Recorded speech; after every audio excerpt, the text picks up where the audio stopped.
Olá! Hoje o Direto da Universidade exibe a série de reportagens Parto-me, que fala sobre a violência obstétrica. A produção, feita em 2015 pelas alunas da PUC Campinas, traz casos de violência que aconteceram durante a gestação, parto ou pós-parto e que deixaram marcas nas vítimas. Eu sei que eu engolia tudo, a minha dor, não tive meu marido, não foi o que eu esperava, foi horrível. Não me respeitaram como paciente, como pessoa. Dói bastante ainda. 7 anos depois e ainda sinto dor por conta do corte que eles fizeram em mim. A violência obstétrica é o terror do nascimento. Nenhum de nós é filho de chocadeira. Todos nós tivemos como primeira morada o ventre materno. E de lá, quando saímos para esse mundo e cortam o nosso cordão umbilical, separam os nossos corpos. As nossas almas não. Essas continuam unidas, ligadas para todo sempre.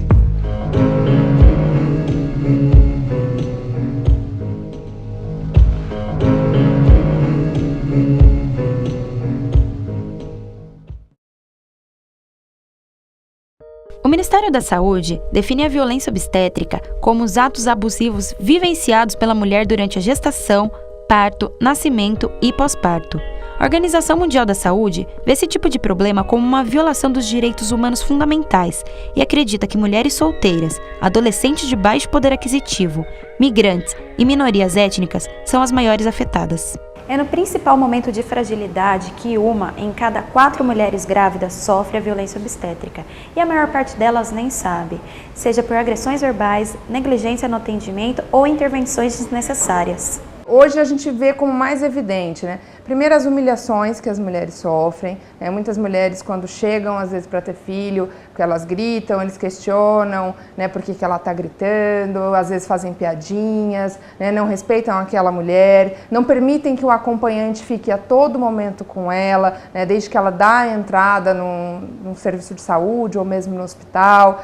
Praticam manobras, por exemplo, como manobra de Christeler durante um parto natural, ou mesmo a episiotomia, que a Organização Mundial de Saúde recomenda para apenas 1% dos casos, e hoje aqui no Brasil muitos casos, quase na sua maioria, todos são realizados com a episiotomia, né? Uma cesárea desnecessária, em que a mulher não é orientada, em que a mulher não é explicada, que não é uma decisão dela, são exemplos de violência obstétrica. Além dos citados, há outros tipos de violência obstétrica, como a aplicação de soro ou ocitocina sem consentimento para acelerar o trabalho de parto, amarrar a mulher durante o parto, afastar mãe e filha após o nascimento, negar atendimento e impedir a presença do acompanhante. No parto, eu achava que o médico estava me ajudando, dando um corte para facilitar o parto. Não, ele estava sim ajudando. A estudante Emily Fernandes teve seu bebê em 2007 aos 15 anos de idade. Ela conta que não apresentou complicações durante a gravidez e o trabalho de parto, mas mesmo assim foi submetida a uma episiotomia. O procedimento, visto como desnecessário pela paciente, causa dores e desconfortos até hoje. Então, isso não me ajudou em nada. Por que então eu demorei 2, 3 meses para se recuperar? E até hoje eu tenho sequelas desse problema em mim. E muitas mulheres sofrem esse tipo de abuso, esse tipo de coisa no dia a dia e não sabem que elas estão sofrendo violência. Se fazia episiotomia sistematicamente em toda mulher que dava à luz pela primeira vez, porque se entendia que isso era melhor para ela e para o recém-nascido. Então começou a se fazer esse procedimento de uma forma sistemática. Se estudou, de fato, posteriormente, o quanto era necessário realizar realmente episiotomia em todas as mulheres que davam à luz. E se verificou que não é necessária a realização de episiotomia para todas as mulheres que vão dar à luz, apenas para algumas. O primeiro passo para se identificar um parto onde houve violência obstétrica é a gestante se sentir lesada, né? Porque muitas vezes ela passa por todo esse protocolo e ela se sente bem assistida. Mas os procedimentos pelos quais ela passou, alguns deles podem ser taxados como desnecessários, lesivos, e que seriam facilmente classificados como prática de violência obstétrica. A OMS, em seu pronunciamento oficial sobre violência obstétrica, estabelece 5 medidas para que os governos de todos os países possam combater o problema. Apoiar ações de combate ao desrespeito às gestantes, desenvolver programas que melhorem a qualidade da assistência em saúde materna, sempre deixar claro os direitos das mulheres a uma assistência respeitosa durante a gestação, produzir dados relativos à violência obstétrica e um sistema de responsabilização para quem a comete, e envolver todos os interessados em solucionar este problema nos esforços para que ele seja combatido.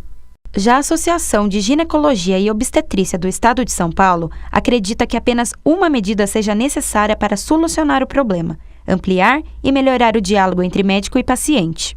O que a SOGESP recomenda, e eu tenho conversado com outros diretores superiores a mim na SOGESP, é que o médico converse com o seu paciente.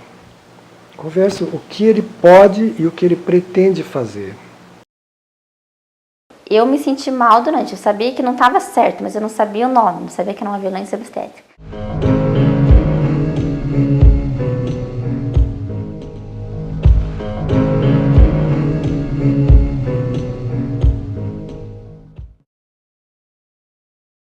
Percebi que eu estava sendo maltratada, mas eu não sabia o nome geral do termo, né, da violência obstétrica. A pesquisa Nascer no Brasil, feita pela Fundação Oswaldo Cruz, ouviu mais de 25 mil brasileiras que já passaram por uma gestação. Deste número, 25% afirmam ter sido desrespeitadas durante o parto. Na rede particular, dos partos realizados, 88% eram cesáreas. Já as mulheres que tiveram um parto normal, mais de 90% tiveram algum tipo de intervenção.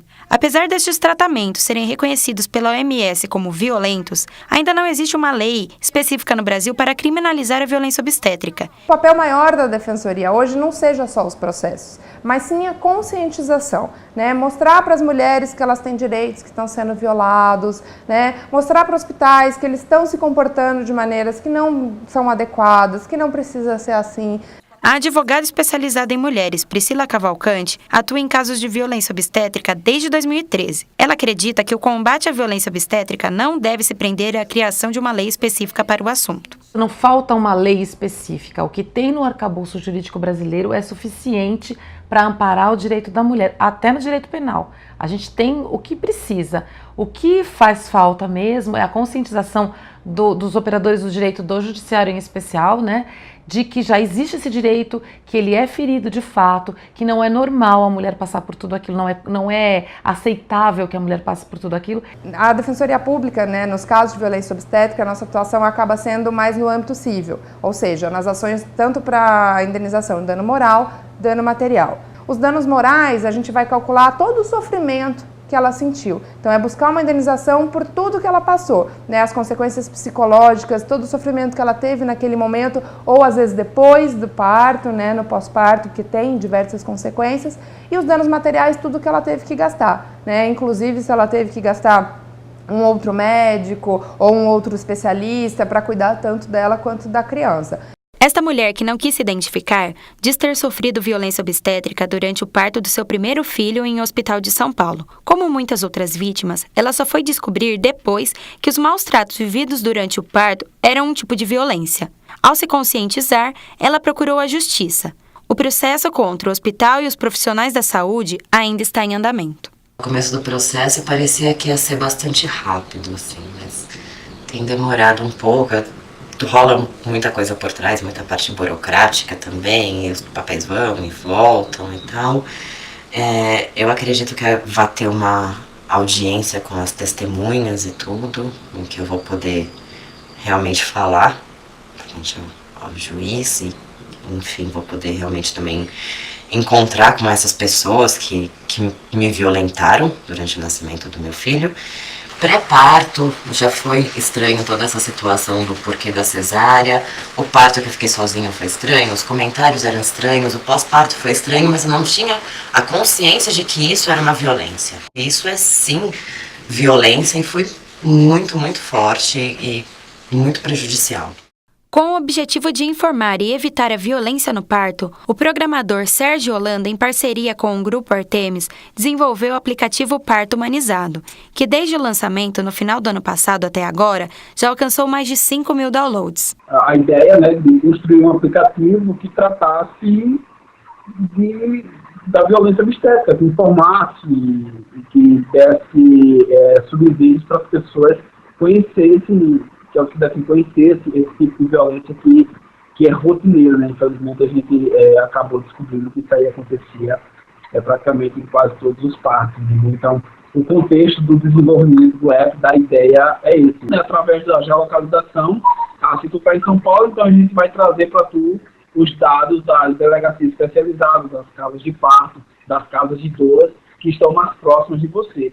O aplicativo Parto Humanizado recebeu 50 denúncias de práticas de violência obstétrica. Dentre as mais denunciadas estão a ausência de informação, cesáreas desnecessárias, ausência de alimentação, ofensas verbais, manobra de Christeler e episiotomia. Acho que falta um pouco disso, né? De levar essa violência obstétrica para a faculdade, levar mesmo, como crime.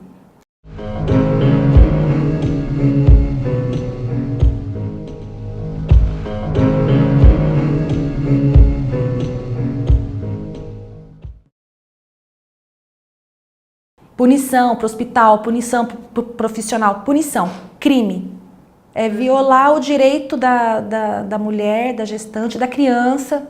Mesmo com as orientações da Organização Mundial da Saúde, que condenam as práticas de violência obstétrica, o Brasil ainda não possui nenhuma legislação sobre este assunto, diferentemente da Argentina e da Venezuela. Esses dois países vizinhos do Brasil já possuem uma legislação específica para a violência obstétrica. A Venezuela definiu esses casos de 5 maneiras: negligência no atendimento às emergências obstétricas, obrigar a mulher a parir na chamada posição ginecológica, que é quando a mãe dá à luz deitada e com as pernas abertas apoiadas em um suporte, impedir o contato pele a pele da mãe com o bebê após o nascimento, acelerar o trabalho de parto ou fazer uma cesariana sem consentimento da mulher. A lei prevê multa para os infratores. Já a lei argentina do parto humanizado não especifica uma pena para aqueles que praticam violência obstétrica, mas são determinados os direitos dos pais e do bebê no período do nascimento. Entre essas determinações estão, por exemplo, o direito da mulher de ser sempre tratada com respeito e ser a protagonista no momento do parto, de estar sempre informada e consentir sobre todas as intervenções médicas necessárias naquele momento. No Brasil, 2 projetos de lei tramitam na Câmara dos Deputados para instituir o parto humanizado e combater a violência obstétrica. Um deles é o projeto de lei do deputado Jean Willis, que traz os direitos da mulher durante a gestação e parto e as obrigações dos profissionais da saúde. O projeto de lei tem o objetivo de enfrentar a violência obstétrica. A violência obstétrica é uma prática relativamente disseminada em todo o país e que tem várias expressões. Desde, por exemplo, não dar à mulher a chance de escolher entre a cirurgia cesariana ou o parto normal e respeitoso, até forçar mesmo mulheres a entrarem em parto cesariano. Quer dizer, mesmo quando ela decide que quer fazer um parto normal e respeitoso ou ter um parto em casa, domiciliar, ainda assim tem médicos, por exemplo, acionando o Ministério Público para que mulheres sejam presas e tenham o filho, façam cirurgia de cesariana algemada. Outro projeto que está em andamento é de autoria do deputado pastor Marco Feliciano, do PSC de São Paulo. O projeto de lei tipifica como crime de constrangimento ilegal a prática da violência obstétrica, podendo condenar o responsável com detenção de 3 meses a 1 ano de cadeia ou pagamento de multa. Em nota, o deputado diz que pensou o projeto após ouvir vários relatos de mulheres que tiveram um tratamento desumano na hora do parto. Apesar das propostas ainda estarem em discussão no Legislativo, entidades de defesa dos direitos das mulheres entendem que já existem bases legais para agir nos casos de violência obstétrica. O Brasil, ele assinou e ratificou vários tratados internacionais. Quando um país assina e ratifica um tratado internacional, ele passa a ter força de emenda constitucional.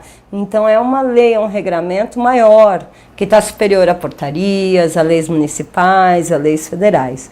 Ali fala da autonomia, fala do poder de escolha, fala do tratamento desumano e degradante que a mulher não pode estar sujeita.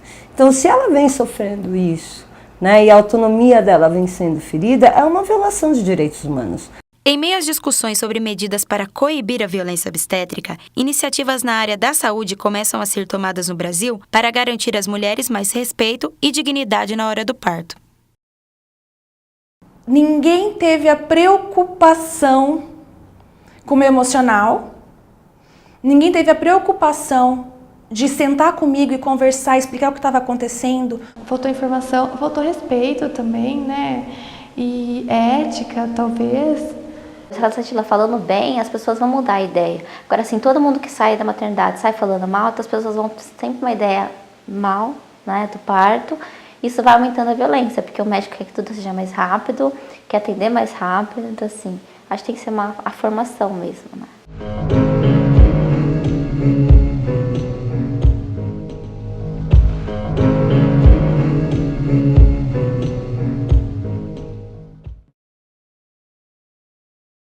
O Ministério da Saúde e a Agência Nacional de Saúde Suplementar criaram uma resolução que estabelece novas regras de estímulo ao parto normal, para pressionar a queda do número de cesarianas desnecessárias. Entre as medidas propostas para melhorar a assistência da mulher durante o parto estão oferecer métodos alternativos para o alívio da dor, evitar situações como episiotomias, indução do parto e cirurgia cesariana, garantir o acesso dos pais ao bebê recém-nascido após o nascimento, incentivar a mulher para que ela escolha a posição para dar à luz e permitir o acompanhamento da doula durante o parto.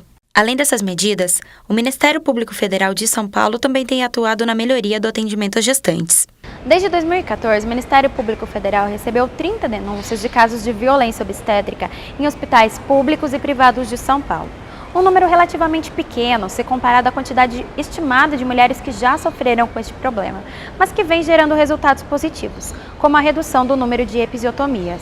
Uma das ações mais incisivas que foi provocada até pelo Ministério Público Federal é com relação às taxas de episiotomia. No início do ano passado, tinha uma taxa de episiotomia nas primíparas ao redor de 40%. Depois dessa conversa com o Ministério Público Federal, houve uma intensificação nas maternidades no sentido de se melhorar essas taxas, caindo desde essa época, do segundo semestre para agora, ao redor de 20% de episiotomia nas primíparas. Mesmo com essas medidas tomadas pelo Ministério da Saúde e pelo Ministério Público Federal, muitas mulheres têm procurado o parto domiciliar como forma de fugir das práticas desrespeitosas. A esteticista Kátia Camargo sofreu violência obstétrica em seu primeiro parto e optou por dar à luz em casa em sua segunda gestação. É a forma que eu achei que eu iria, que iria ficar tudo bem, que eu iria conseguir. Ok, mas nem toda mulher se sente segura parindo em casa. Então eu acho que o nosso sistema obstétrico tem que oferecer isso para toda mulher. A minha equipe era composta pela doula, pela parteira, por uma pediatra. Eu tive uma amiga aqui que também era enfermeira obstétrica e o meu apoio, assim, meu porto seguro, meu marido. Nós estamos vendo agora uma luta muito grande pela humanização do parto. E muitas mães buscando um parto diferenciado, fugindo desse parto institucional. Então, a grande mudança que eu acho que tem que ser ressaltada hoje é que existem muitas mães migrando para um atendimento humanizado que, por se posicionar radicalmente oposto ao institucional, acaba ludibriando a gestante de uma maneira também perigosa. Não pode haver um parto domiciliar feito de maneira leviana, sem uma equipe completa. Contudo, iniciativas de humanização também podem ser tomadas no hospital. Caso da nutricionista Jéssica Dias, que realizou o parto de sua primeira filha há 5 meses. Apesar de desejar durante toda a gestação um parto natural sem intervenções, por conta de complicações, ela foi orientada a realizar uma cesárea. Eu lia muito relato de violência obstétrica, da mãe fazer um plano de parto e o médico nem lê, sabe, o plano de parto dela. Na cesárea, minha médica falou, olha, eu sei que a gente vai ter que fazer uma cesárea, mas eu vou tentar fazer o mais humanizado possível, que era o que eu buscava. Então ela colocou o pano assim, meus braços ficaram soltos, porque normalmente na cesárea você fica com o braço amarrado. Meus braços ficaram soltos e no pano tinha um buraco que ela ia passar. Assim como no parto normal, eu ia ter o bebê comigo logo que ela nascesse. Como resolver a violência obstétrica? As respostas são muitas, mas em todas, o acesso à informação é um primeiro passo para um novo começo. A gente não quer prejudicar ninguém, aqui ninguém é contra a cesárea, ninguém é contra médico, ninguém é contra o hospital, né? A gente precisa pensar que a gente está enfrentando, é uma mulher numa situação de fragilidade e que ela precisa de todo amparo. Acho que para reduzir essas práticas chamadas de violência obstétrica, uma das coisas muito importantes é a informação, porque a garantia das boas práticas não pode só depender da equipe de saúde, depende do movimento social de mulheres organizado, divulgando o que são essas boas práticas, a mulher empoderando, sabendo a importância de se respeitar essas práticas não invasivas ao seu corpo. A violência obstétrica vai acabar quando a mulher for suficientemente informada para tomar uma decisão compatível com aquilo que ela realmente quer, né? Transformá-las em agente de controle social, informar e capacitar as mulheres sobre os direitos delas.